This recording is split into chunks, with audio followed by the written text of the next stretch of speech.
मान्यवर महोदय नमस्ते। मैं आपसे 5 मिनट मांगना चाहता हूं और ये 5 मिनट देने के लिए धन्यवाद। मान्यवर महोदय जी, मैं आपके सामने बस अपनी थोड़ी सी समस्या और इन नेताओं की कुछ चीज़ें आपके सामने रखना चाहता हूं।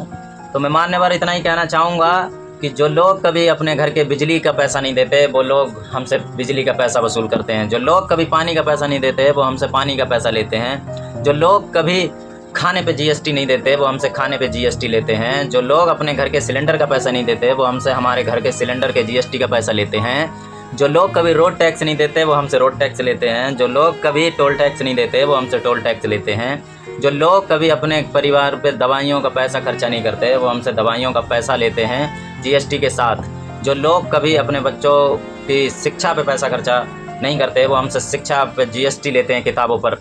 जो लोग हमारे पैसे से अपने बच्चों को विदेशों में पढ़ाते हैं, मान्यवर मैं यही कहना चाहूँगा, इतना कुछ इन्हें फ्री मिलने के बावजूद 2-2 लाख रुपए सैलरियाँ और इतने मोटे भत्ते क्यों दिए जाते हैं मान्यवर? ये देश का पैसा है, ये गरीब जनता का पैसा है, ये जोमेटो वाले, स्विगी वाले, ओला वाले, ये रेडी पटरी वालों का पैसा है मान्यवर। और जब एक आम नागरिक का रिचार्ज 350 का हो जाता है 1 महीने का मान्यवर, तो इनको 10,000 रुपये महीने क्यों दिया जाता है? मैं बस यही कहना चाहूँगा मान्यवर कि अब्दुल कलाम जैसे बनिए, जिन्होंने अपनी पूरी उम्र पूरी सैलरी नहीं ली, गरीब बच्चों के पढ़ाने लिखाने में, देश के काम में लगा दी। और जब हमारे देश के दूसरे प्रधानमंत्री लाल बहादुर शास्त्री बने थे तो उन्होंने फटी हुई धोती में विदेश यात्रा करी थी। और उन्होंने जब देश में संकट आया तो अपने घर की थाली को पहले त्यागा था मान्यवर पहले। तो मैं यही कहना चाहूँगा कि हमारे देश में अगर ईमानदारी से काम हो मान्यवर, तो हमारा देश भी अमेरिका को, जापान, चाइना को पीछे छोड़ सकता है।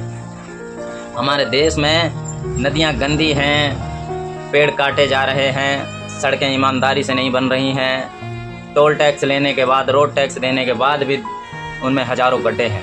और ये जो कैमरे लगे हुए हैं, गाड़ियों की स्पीड तो देख लेते हैं पर ये रोड के गड्ढे क्यों नहीं देख पाते हैं? और रोड से अगर किसी को अगवा कर लिया जाता है तो ये कैमरे कहाँ छुप जाते हैं मान्यवर, कहाँ छुप जाते हैं? मैं बस इतना ही कहना चाहूँगा, अपनी बात को समाप्त करते हुए बस आपसे धन्यवाद कहना चाहूँगा, अलविदा कहना चाहूँगा।